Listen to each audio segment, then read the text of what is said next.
오늘도 여러분들이 하나님 앞에 나와서 예배를 드릴 때에 성령 하나님이 감동해 주시는 줄로 깨달으시기를 바랍니다.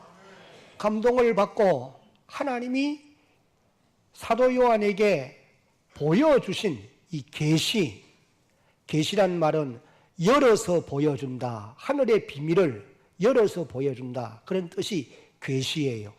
이 하늘의 계시를, 이 계시의 내용은 현재 되어지는 일들과 그리고 장차 되어질 일들을 이제 보여주신다라고 말씀을 했습니다. 그래서 사도 요한이 본 이 계시를 기록한 책이 요한 계시록이다, 그렇게 말할 수가 있겠습니다.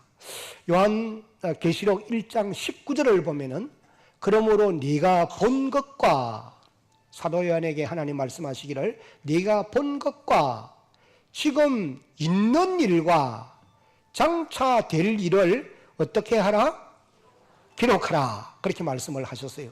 그렇게 해서는 이제 11절을 읽어보면은 같이 한번 읽어보겠습니다. 시작. 이르되 네가 보는 것을 두루마리에 써서 에베소, 스무나, 버가모, 두아디라, 사대, 빌라델비아, 라오디게아 등 7 교회에 보내라 하시기로. 그래서 사도 요한이 자신이 본 이 계시를, 그 당시는 오늘과 같은 인쇄술이 발달되지 않으니까 두루마리에 기록을 하는 것입니다. 그렇게 해서 이제 여기에 기록되어 나오는 소아시아 7 교회에 이 편지를, 계시의 내용을 전달한 것입니다.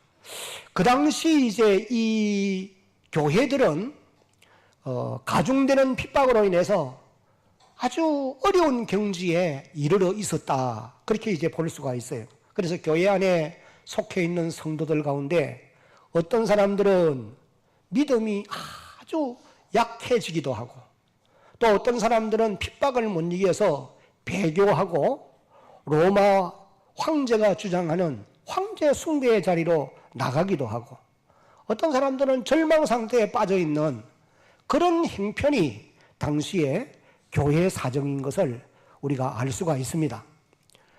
교회의 주인 되신 우리 주님이 이 모든 상황을 아시고 이제 사도 요한에게 현재 되어지고 있는 일들과 그리고 앞으로 되어질 일들, 그리고 아주 중요한 것은 교회가 비록 세상 사람들에게 핍박을 받아서 위축을 받고 어려움들을 당하고 있지만은 교회 가운데 교회의 주인이신 주님이 그의 위대한 모습으로 임재해 계신다, 이 사실을 깨닫게 하고, 또 그 주님이 교회 가운데 임재하셔서는 교회를 지키고 성도들을 보호하시고 그리고 그 장례를 인도해 가신다고 하는 이 사실을 이제 사도 요한을 통해서 소아시아에 있는 7 교회에게 알려주심으로 말미암아 낙심해 있던 성도들이 새 힘을 얻게 되고, 또 믿음이 약해졌던 사람들이 믿음 위에 굳게 서는 이런 놀라운 역사가 일어나게 되었던 것입니다.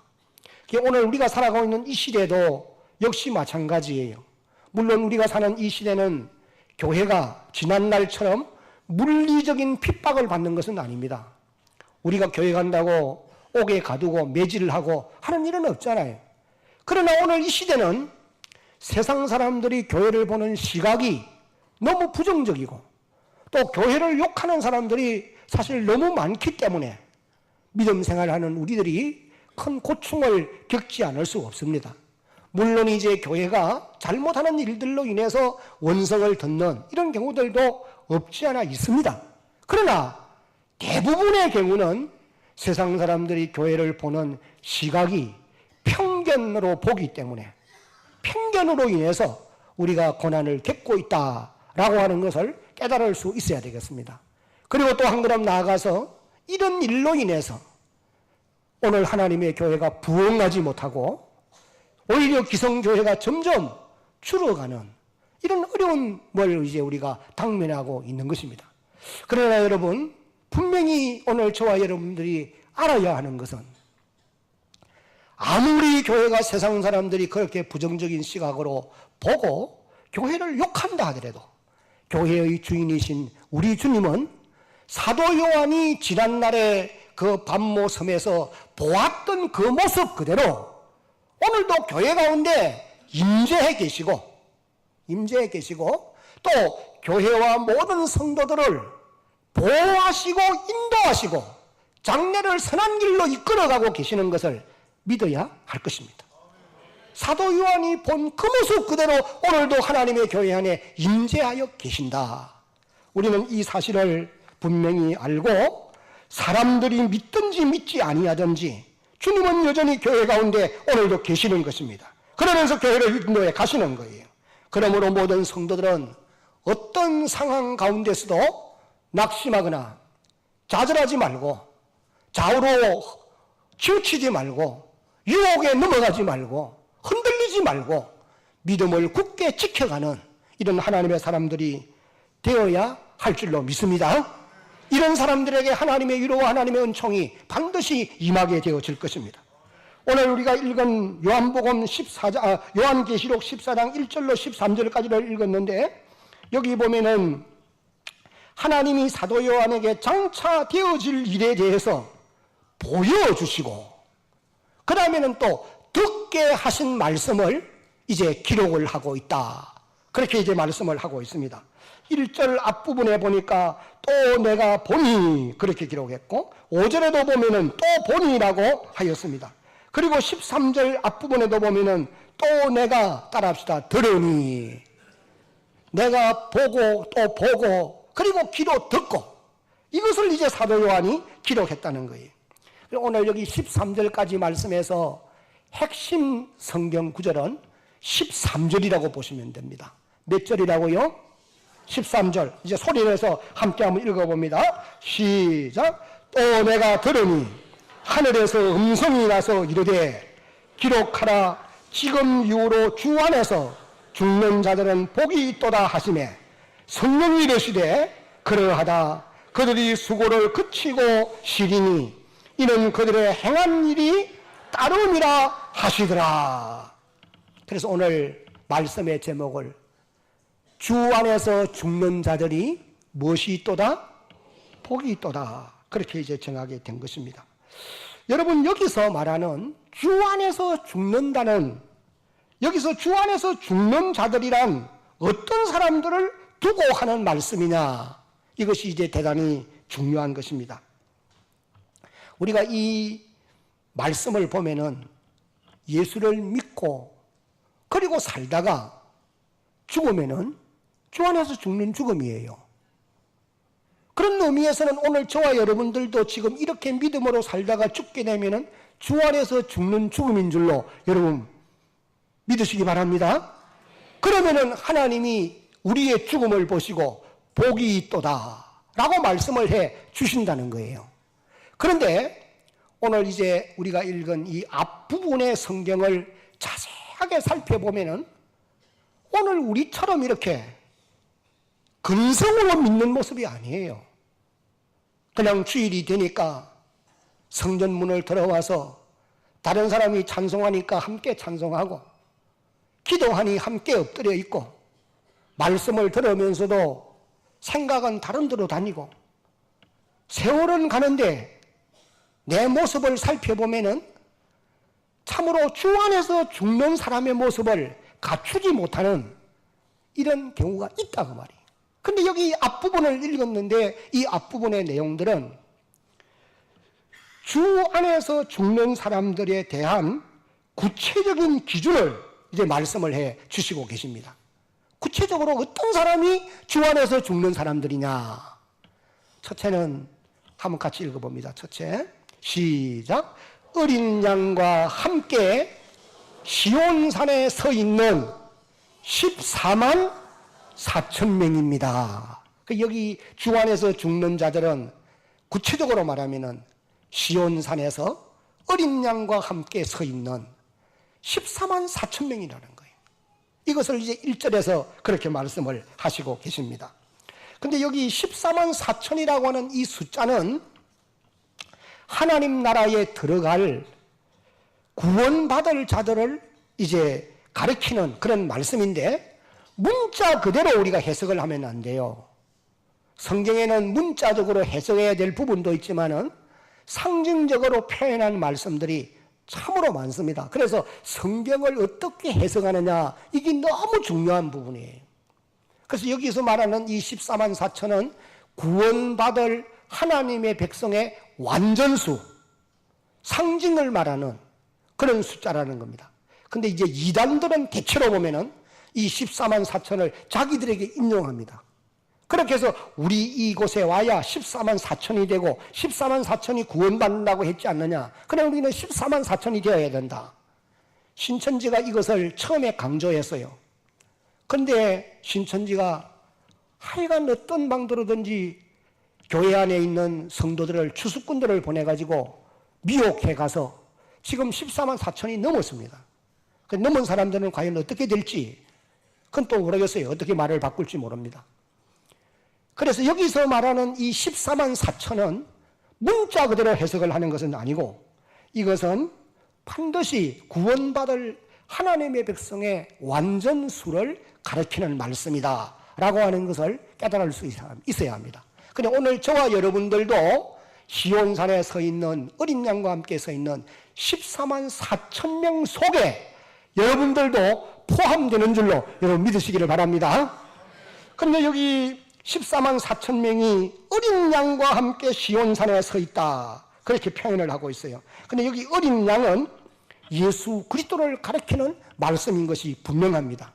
왜냐하면 성경에 보면 구약 성경에서도 오실 예수님을 어린 양으로 표현했고 주님 자신도 이 땅에 오셔서 그렇게 표현하셨고 세례요한 같은 사람도 예수님을 가리켜서 보라 세상죄를 지고 가는 하나님의 어린 양이로다, 그렇게 표현했어요.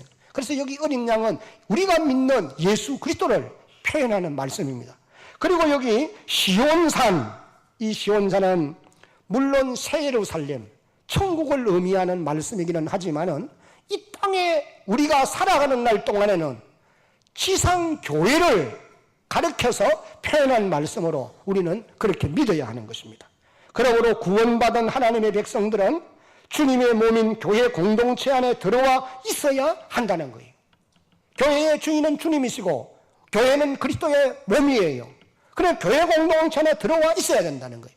여러분, 교회 밖에서는 결단코 구원이 있을 수가 없는 것입니다. 주님은 오늘도 교회 공동체 안에 임하여 계시면서 성도들을 지키고 보호하고 인도해 가시는 겁니다. 그러므로 우리 성도들은 항상 따라합시다. 교회 중심으로 살아야 합니다. 마치 시온산의 어린 양과 함께 14만 4천이 서 있는 것처럼, 14만 4천이 시온산에 서 있는 것처럼 이 시대에 구원받은 우리 성도들은 하나님의 교회 안에 머물러 있어야 된다는 거예요. 여러분, 이것이 대단히 중요합니다. 마음이 내키지 않고 교회에서 섭섭한 일을 만나고 여러 가지 또 환경의 변화가 오면은 교회를 떠나는 사람들이 있단 말이에요. 어린 양과 함께 시온산에 서 있는 14만 4천이 하나님의 영광의 나라에 들어갈 사람들이고 복된 죽음을 맞이할 사람들이라는 거예요. 오늘 여러분들도 한평생 하나님의 교회 안에서 시온산에서 주님과 더불어 살아가는 그런 여러분들이 되어지기를 예수님의 이름으로 축복합니다. 크게 하면. 그럼 이제 두 번째 다 같이 읽어봅니다. 시작. 이마에 어린 양의 이름과 그 아버지의 이름이 새겨져 있다. 14만 4천이 서 있는데 그들의 이마에는 어린 양의 이름과 그 아버지의 이름을 쓴 것이 있더라. 그렇게 기록했습니다. 요한계시록 7장 4절에도 보면은 14만 4천의 그들의 이마에 하나님의 백성된 정표가 도장이 찍혀 있더라고 기록했어요. 인을 쳤다는 거예요. 도장을 찍었다는 거예요. 여러분, 그 중요한 모임에 가면은 여러분들의 이름을 크게 써서 앞가슴에 다 붙여줄 거예요. 그 이름표를 답니다. 중요한 모임에 가면 다 그렇게 해요. 예, 우리도 총회나 또 혹은 뭐 사회 어떤 모임에 가보면은 이름표를 딱 써가지고 딱 목에 걸어줍니다. 그래 누구든지 이제 보면은 내 이름을 아는 거죠. 내가 어디에 속한 사람인지 안단 말이에요. 이름표를 붙이는 이유가 어디 있느냐 하면은 상대방으로 하여금 내가 어떤 사람인가를 알려주기 위함이에요. 그래서 이름표를 붙이는 것입니다. 오늘 여기에 기록된 말씀을 보니까 하나님의 나라의 백성된 14만 4천은 그 이마에 어린 양의 이름이 새겨져 있더라. 아버지의 이름이 쓰여져 있더라. 그렇게 기록하고 있어요. 예수를 조금 시원찮게 믿는 어떤 분이 이런 얘기를 했어요. 자기 친구를 따라서 점집에 갔대요. 그렇다고 해서 또 여러분들도 가면 안 됩니다. 점집을 갔는데 이 점을 하는 사람이 그 친구 보고는 아무 말 안 하고 따라간 시원찮게 예수를 믿는 이 사람 보고 당신은 당신의 이마에 십자가가 있는데 왜 여기 왔느냐 나가라 그러더라는 거예요. 그래서 이분이 마음의 충격을 받은 거예요. 야, 내가 예수를 이렇게 시원찮게 믿는데도 내 이마에 하나님의 백성의 정표인 십자가가 그려져 있는구나. 나는 모르는데 귀신 들린 사람이 알아주는 거예요. 그래서 이 사람이 정신을 바짝 차리고 그때부터 예수를 잘 믿었다. 그렇다고 여러분들도 가가지고 그런 소리 듣고 열심히 믿으려면 안 됩니다. 오히려 낚아채일 수가 있어요. 사랑하는 성도 여러분, 오늘 여러분의 이마에 하나님의 백성된 정표가 있음을 믿으시기 바랍니다. 하나님의 백성의 정표를 가지는 것이 대단히 중요한 거예요. 이 14만 4천은 그들의 이마에 어린 양의 이름이 새겨지고 아버지의 이름이 새겨져 있더라는 거예요. 그 다음에 이제 세 번째는 그들은 땅에서 무엇을 받은 자들이라고요? 속량함을 받은 자들입니다. 여기 3절 마지막 부분을 보면은 땅에서 속량함을 받은 14만 4천 밖에는 그렇게 기록을 합니다. 이 속량함을 받는다는 말의 의미는 당시 그 사회에서 허용되어 있는 그런 일이었는데 장터에 나가면은 노예를 사고 파는 거예요. 그 노예를 사고 파는 매매하는 여기에서 이제 나온 용어인 것이 분명한데 어떤 사람이 노예를 돈을 주고 사서는 해방시켜 주는 거, 자유하게 하는 거, 이것을 일컬어서 한번 따라합시다. 속량함을 받았다. 구원함을 받았다. 그렇게 표현한다는 거예요. 그래서 여기 속량함을 받았다는 말을 우리에게 적용을 해보면은 우리의 주 되신 예수 그리스도께서 이 땅에 오셔서 자신이 십자가에 피 흘려서 우리를 죄사함을 받게 하고 죄의 권세 아래 있는 우리를 건져내어서 하나님의 자녀로 삼아주신 이것을 일컬어서 속량함을 받았다. 그렇게 표현을 할 수가 있다는 사실이에요. 오늘 이 자리에 함께 예배를 드리는 여러분들이 죄의 권세에서 해방되어서 하나님의 자녀가 되는 놀라운 축복을 속량함을 받은 사람들인 것을 믿으시기를 바랍니다. 속량은 아무나 되는 것이 아니고 반드시 값을 지불해주고 우리를 거기서 사주어야만이 속량함을 받을 수 있는 것입니다. 예수 그리스도께서 자기의 피를 지불하고 생명을 지불한 거예요. 그리고 우리를 거기서 건져내어서 하나님의 자녀로 삼아주셨다는 거예요. 그런데 여기 아주 또 중요한 말이 있어요. 한번 따라하겠습니다. 땅에서 속량함을 받은. 어디에서 속량함을 받아요? 땅에서 속량함을 받는다는 거예요. 이 말은 그냥 지나칠 말은 아니에요. 이 말은 우리가 살아있을 때에 속량함을 받아야 된다. 그런 의미예요. 이 땅에서 떠나면은 그건 죽은 거예요. 그런데 우리 육신이 이 땅에 살아있을 때에 속량함을 입어야 된다는 거예요. 땅에서 속량함을 받아야 왜? 우리의 영혼도 우리의 육체도 함께 속량함을 받고 하나님의 나라에 들어가야 되기 때문에 그런 겁니다. 지금은 육신이 분리되어 죽음이 오면은 육신은 흙으로 가지만은 영은 아버지께로 가요. 그러나 마지막 날에 주님이 이 땅에 오실 때에 모든 육체가 새 생명으로 부활하게 되어 있어요. 이미 속량함을 받은 육체는 영혼과 결합되어서 하나님의 영생의 나라에 들어가는 복을 누리게 되어 있는 것입니다. 이것이 하나님의 말씀이 우리에게 약속하는 부분이에요. 그래서 이 땅에 살아있으면서 우리가 육신도 영혼도 속량함을 받아야 된다. 이것을 이제 사도 요한이 말씀을 하는 것입니다. 여기 이제 우리 함께 한번 읽어보겠습니다. 예수님께서 자신의 피를, 시작. 예수님께서 자신의 피를 흘려 죄값을 지불하고 우리를 죄에서 해방시켜 하나님의 자녀가 되게 하신 것입니다. 이것을 걸어서 속량함을 받았다. 그렇게 말하는 것이라 그 말씀이에요. 마음에 꼭 이 말씀을 기억할 수 있는 여러분이 되시기를 바랍니다. 천주교에서 장례를 치를 때 보면은 시신을 이제 눕혀두고 사제가 그 종을 흔들기도 하고 그 시체 위에 또 그 연기를 이렇게 내면서 향연기를 내면서 이렇게 뿌리는 것도 보고 성수 거룩한 물이라고 해서 그것을 그 육체 시신에 뿌리는 것을 아마 보신 경험이 있는지 모르겠어요. 그렇게들 합니다. 그것은 시신이 이제 정결케 되라고 하는 그런 의미로 이제 하는 거죠. 다시 말하면 속량함을 베풀기 위한 그런 하나의 것으로 우리가 볼 수가 있겠습니다. 그러나 여러분 기억해야 되는 것은 영혼이 떠난 육체는 속량을 받을 수 없습니다. 그러니까 영과 육이 결합되어 우리가 땅에 살아있는 동안에 예수의 피로 제사함을 받고 속량함을 입어야 된다는 거예요. 이것을 이제 여기서 기록하고 있어요. 14만 4천 명은 땅에서 속량함을 입은 자들이라 그렇게 말씀합니다. 그러면 여러분 우리가 땅에서 속량함을 어떻게 받을 수가 있겠느냐? 로마서 4장 25절 크게 읽습니다. 시작. 예수는 우리의 범죄함을 인하여 범죄한 것 때문에 내줌이 되고 또한 우리를 의롭다 하시기 위하여 살아나셨느니라. 그 다음에 로마서 10장 9절 다 같이 시작. 내가 만일 내 입으로 예수를 주로 시인하며 또 하나님께서 그를 죽은 자 가운데서 살리신 것을 내 마음에 믿으면 구원을 받으리라. 속량함을 받으리라. 구원을 받으리라. 그렇게 말씀을 하시고 계세요.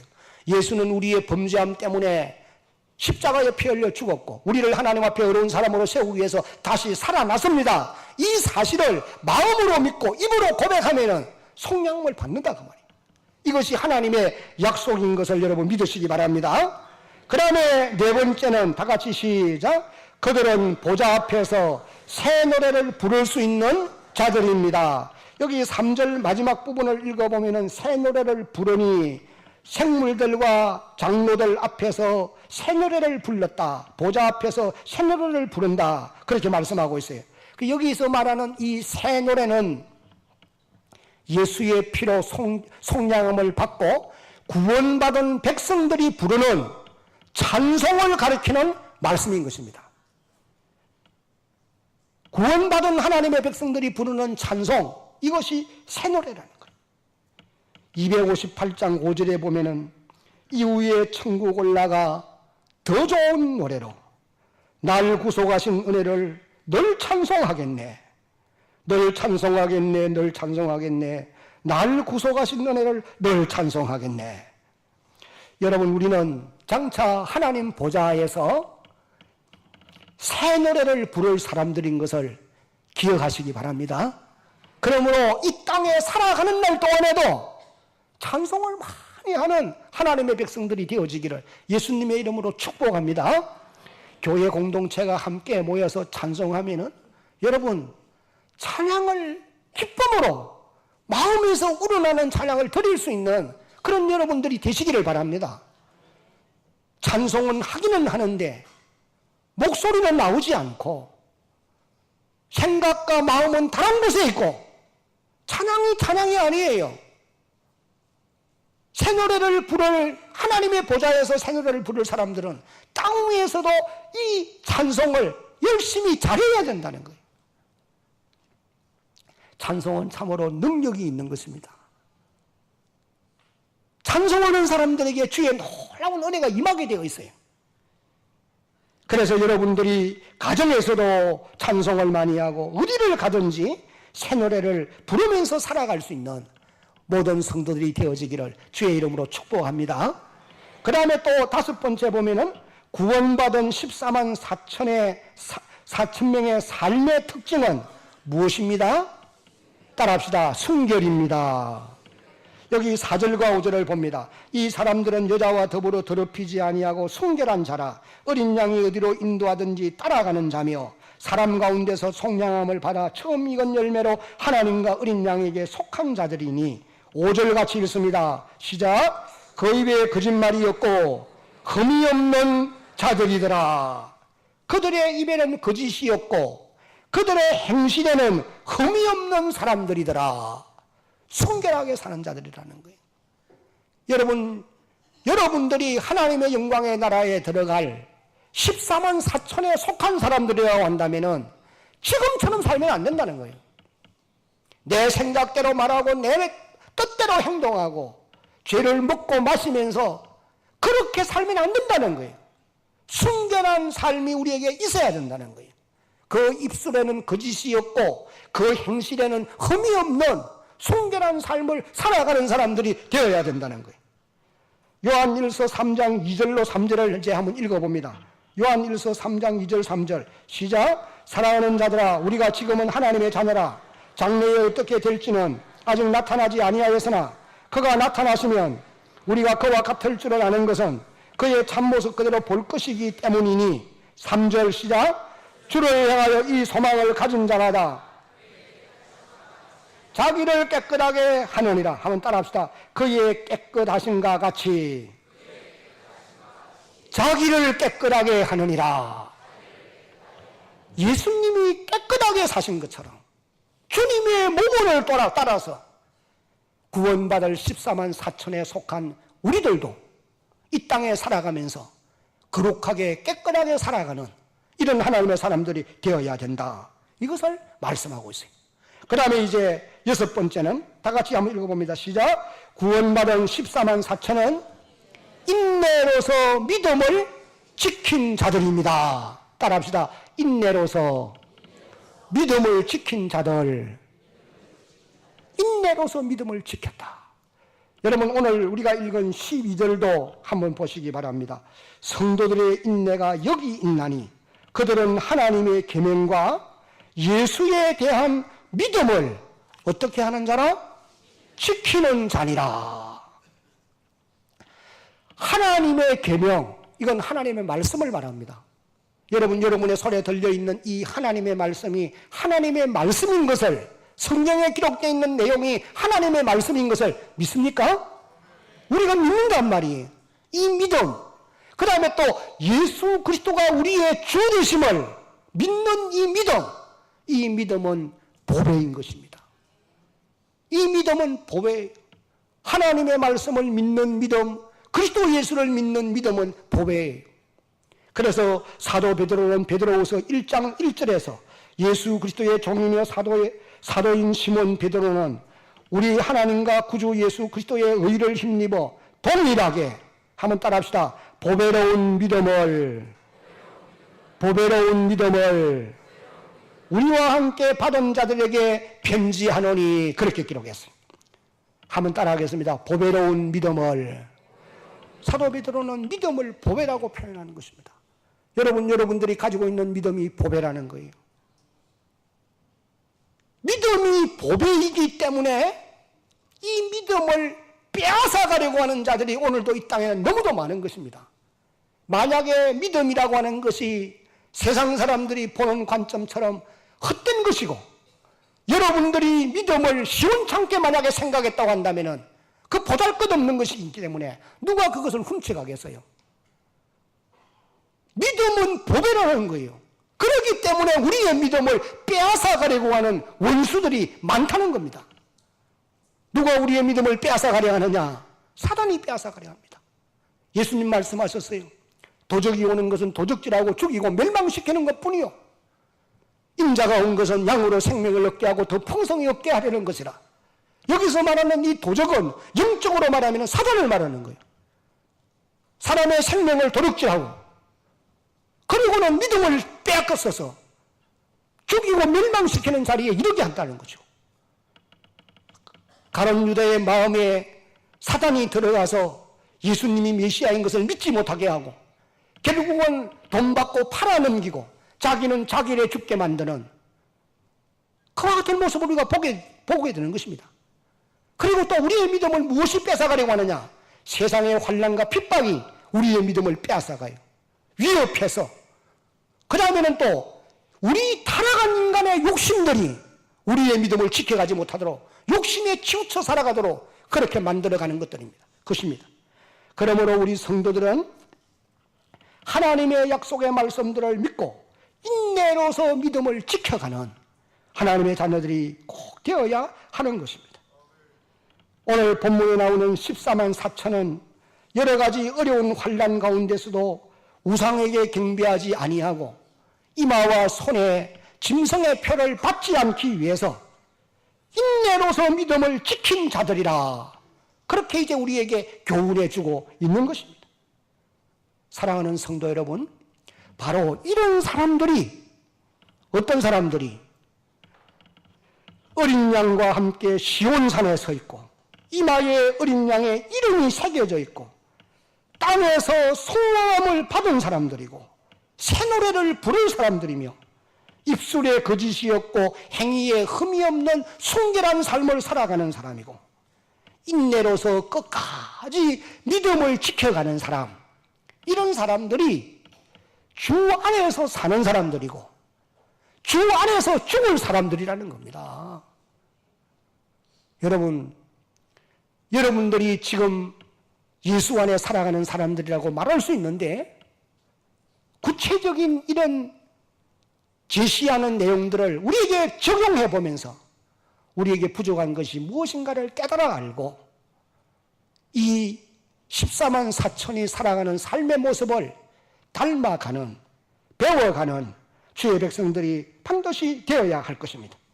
이런 사람들의 죽음을 하나님은 보시고 복이 있다 라고 말씀을 하시고 성령도 시인하기를 그러하다 인정해 주신다는 거예요.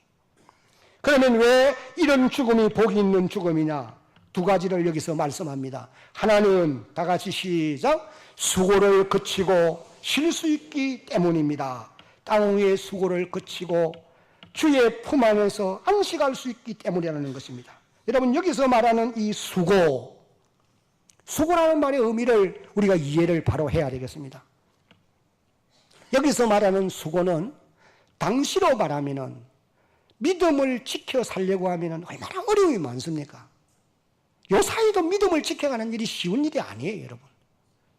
그러니까 믿음을 지키기 위해서 받는 고난, 이것을 일컬어서 수고라, 그렇게 표현을 하게 되는 것입니다.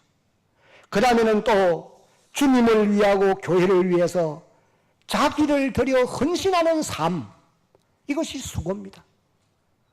우리가 지난 주간에도 교회에서 바자회를 했는데 이런 일들을 하면서 사실 육신적으로 얼마나 고달프고 힘든 일이에요. 이런 수고, 그리고 또 세상을 살아가면서 모든 인생이 지게 되는 무거운 짐, 다시 말하면 세상의 염려와 근심과 걱정과 아픔과 괴로움 등등 이런 것들을 일컬어서 수고라, 그렇게 표현할 수가 있는 것입니다. 이런 것들이 우리가 지고 있는 무거운 짐이요 수고인 것입니다. 그런데 이런 수고를 그치고 그랬어요. 그치고. 이 그친다는 표현은 완성되었다는 의미예요. 하다가 중간에 끝나는 게 아니고 완성된 거예요, 이제. 여러분들이 아주 힘든 일을 하다가 힘든 일들이 앞에 놓여 있을 때는 아유, 이 일을 어떻게 해갈고 아마 고민도 하잖아요. 근데 이제 그 일들이 거의 끝이 났어요. 마무리가 되어졌어요. 그럴 때 여러분의 마음이 어떻습니까? 아주 홀가분하잖아요. 만족감을 느끼지 않습니까? 희열을 느끼지 않냔 말이에요. 바로 그런 것을 그치고 그렇게 표현했습니다. 그 다음에 시린이 쉰다고 하는 말, 이거는 참된 안식에 들어가는 것을 의미하는 말씀인 것입니다. 237장 3절에 보니까 찬송가, 우리 일생 다 지나고 주의 품에 편히 쉴 때 나의 영혼 자유함을 얻겠네. 괴로운 짐 모두 벗고 주와 함께 살리로다. 너와 날 위해 황금종 울린다. 우리 일생 다 지나고 주의 품에 편히 쉴 때 여러분 주의 품에 편히 쉴 날이 다가오고 있음을 깨달으시기를 바랍니다. 이런 소망이 우리에게 있어야 돼요. 땅 위에 사는 날이 여러분 이 땅에 머무는 것이 좋을 것 같지만은 하늘의 비밀을 알지 못하기 때문에 우리가 그런 거예요. 우리 일생 다 지나고 주의 품에 편히 쉴 때 나의 영혼 자유함을 얻겠네. 괴로운 짐 모두 벗고 주와 함께 살리로다. 너와 날 위해 헌금종 울린다. 이 땅에는 참된 안식이 없습니다. 어디를 가보세요. 문제없는 곳 없고 어려운 일 없는 것 없습니다. 항상 어디를 가도 다 문제가 있고 어려움이 있습니다. 우리가 참된 안식을 얻기 위해서는 주님이 예비하신 하늘에 있는 영원한 집에 들어가야만이 참된 안식을 얻을 수 있습니다. 고린도후서 5장 1절을 보면은 만일 땅에 있는 우리의 장막집이 무너지면 하나님이 지으신 집, 그 손으로 지은 것이 아니요 하늘에 있는 영원한 집이 우리에게 어떻게 한다? 있는 줄 아느니라. 이 믿음 가지고 살아가는 여러분 되시기를 바랍니다. 그런데 이제 우리가 여기서 꼭 기억하고 가야 될 것이 무엇이냐 하면은 수고를 그치고 쉬는 복, 안식을 누릴 수 있는, 복을 누릴 수 있는 사람은 어떤 사람들이냐? 이 땅에서 그냥 허송세월만 보내고 빈둥빈둥 놀다가 그리고 죽음을 맞이하는 사람들이 누릴 복은 아니에요. 이 땅에 짧은 인생 사는 동안에 주님을 위하고 교회를 위해서 땀 흘리고 정성을 다하고 참으로 자기를 희생하면서 수고한 말할 수 없는 고난을 받으면서도 주를 위해서 섬겨온 이런 사람들이 누릴 복이 수고를 그치고 쉬는 복이라는 거예요. 아무 일도 하지 않던 사람이 누리는 이런 복을 누릴 수가 없는 것입니다. 놀던 사람은 노는 거 거기 쉬는 거 그게 뭐가 복이겠어요. 그러나 열심히 수고하던 사람이 참된 쉼을 얻게 될 때에 그것이 진정한 축복이라고 말씀해요. 그래서 바울이 이런 말을 합니다. 로마서 12장 11절 다 같이 시작. 열심을 품고 주를 섬기라. 다시 한 번 더 시작. 게으르지 말고 열심을 품고 주를 섬기라. 이제 다 앞을 보시기 바랍니다. 여러분 땅 위에 남은 인생 걸음이 그렇게 길지 않다 인정해야 됩니다. 그러므로 남은 세월 사는 동안에 주를 위해서 죽도록 충성하다가 힘을 얻는 축복이 여러분에게 주어지기를 예수님의 이름으로 축복합니다. 마지막으로 여기 이제 왜 주 안에서 죽는 죽음이 복이 있느냐? 행한 일이 따르기 때문이라고 말씀을 하고 있습니다. 이는 그들의 행한 일이 따름이라 하시더라. 이 말은 성도들의 땅 위의 수고에 대해서 하나님이 상으로 갚아주신다는 그와 같은 의미의 말씀인 것입니다. 마태복음 16장 27절 함께 읽겠습니다. 시작. 인자가 아버지의 영광으로 그 천사들과 함께 오리니 그때에 각 사람이 행한 대로 갚으리라. 오늘 우리가 읽은 이제 9절로 11절에 보면은 정반대의 역사도 있다는 것을 말씀하고 있어요. 그것이 뭐냐면은 짐승과 우상에게 경배하고 그 이마나 손에 짐승의 표를 받은 자들도 그들의 행한 일이 따르게 된다는 거예요. 그들의 행한 일이 따르기 때문에 그 행한 일대로 심판을 받고 진노의 포도주를 마시게 되고 또 불과 유황으로 고난을 받게 되어진다는 것입니다. 그래서 한번 따라합시다. 밤낮으로 힘을 얻지 못하더라. 그러니까 짐승에게 경배하고 표를 받아서 하나님 말씀과는 다르게 동떨어지게 세상과 더불어 살아갔던 사람들도 행한 대로 심판을 받는다는 거예요. 그 결과가 무엇이냐? 불과 유황불에 들어가서 밤낮 쉬지 못하는 이런 고난을 겪게 되어진다. 그렇게 말씀을 하셨어요. 요한계시록 20장을 읽어보니까 12절에 내가 보니 죽은 자들이 큰 자나 작은 자나 그 보좌 앞에 서 있는데 책들이 펴있고 또 다른 책이 펴졌으니 곧 생명책이라. 죽은 자들이 자기의 행위를 따라 책들에 기록된 대로 심판을 받으니 그렇게 기록했어요. 답을 한번 보십시오. 요사이 말이죠. 여러분들의 아침에 일어나서부터 저녁에 누울 때까지 동영상으로 딱 촬영을 해놔놓으면 그 조그마한 칩 하나면 다 촬영할 수 있거든요. 딱 촬영을 해놓고 그 다음에 이제 그 동영상을 딱 틀어놔놓고 한번 봐라. 내가 오늘 어떻게 살았는지, 어디에서 무슨 말을 했고 어떤 행동을 했으며 어떤 마음을 가졌고 한번 보여주는 거예요. 보여주면서 내가 요것은 잘못된 것이다, 이것은 잘못된 것이다, 요거는 잘한 것이다, 거기에 기록되어 있는 대로, 촬영되어 있는 대로 심판을 받는다. 사람도 동영상으로 그렇게 우리의 일거수일투족을 다 촬영할 수 있어요.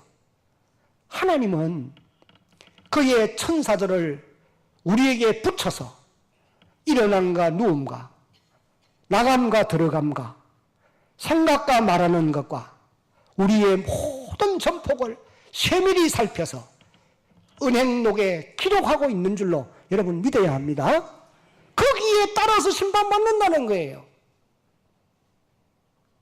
그래서 우리가 수고한 모든 일에 대해서는 상으로 갚아주실 것이다, 그렇게 말씀을 하시고 계십니다. 이제 말씀을 맺겠습니다. 사랑하는 성도 여러분, 주님을 위해 죽도록 충성하다가 참된 안식을 누릴 수 있는 그런 여러분들이 되어지기를 예수님의 이름으로 축복합니다.